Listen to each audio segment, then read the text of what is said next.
నమస్తే welcome to reflection news. ICC champions trophy నుండి Pakistan eliminate అయింది. గ్రూప్ స్టేజ్లో వరుసగా 2 మ్యాచ్లలో ఓటమి పాలైన పాక్ మరో మ్యాచ్ మిగిలి ఉండగానే టోర్నీ నుంచి నిష్క్రమించింది. తొలి మ్యాచ్లో న్యూజిలాండ్ చేతిలో 60 పరుగుల తేడాతో ఓడిన పాక్ జట్టు తర్వాత మ్యాచ్లో భారత్ చేతిలో చావు దెబ్బతింది. పాక్ జట్టు గ్రూప్ స్టేజిలోనే ఇంటిముఖం పట్టడాన్ని ఆ దేశ మాజీ క్రికెటర్లు అభిమానులు తట్టుకోలేకపోతున్నారు. తాజాగా పాకిస్తాన్ క్రికెట్ దిగ్గజం వసీం అక్రమ్ పాకిస్తాన్ జట్టుపై తీవ్ర ఆగ్రహం వ్యక్తం చేశాడు. పాక్ ఆటగాళ్లు సరైన డైట్ కూడా పాటించలేదని వసీం అక్రమ్ ఆగ్రహం వ్యక్తం చేశాడు.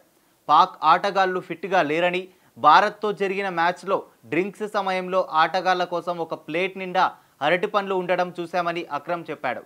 కోతులు కూడా అన్ని అరటిపండ్లు తినవని, మా ఆటగాళ్లు మాత్రం కోతుల కంటే ఎక్కువ తింటున్నారని వసీం అక్రమ్ కోపడ్డారు. చెత్త ప్రదర్శన చేసినందుకు జట్టుపైన, పాకిస్తాన్ క్రికెట్ బోర్డుపైన తీవ్ర చర్యలు తీసుకోవాలని, పాకిస్తాన్ జట్టులో ఏమాత్రం పురోగతి లేదని విమర్శించారు. పాక్ జట్టులో మార్పులు జరగాలని, భయం లేని క్రికెటర్లు, యువ ఆటగాళ్లను జట్టులోకి తీసుకోవాలన్నారు. తప్పులు తెలుసుకుని 2026 టీ20 ప్రపంచ కప్ను జట్టును సిద్ధం చేయాలని సూచించాడు అక్రమ్. పాక్ జట్టు మాజీ కెప్టెన్ ఇమ్రాన్ ఖాన్ స్పందించినట్లుగా ఆయన సోదరి అలీమా ఖాన్ తెలిపారు.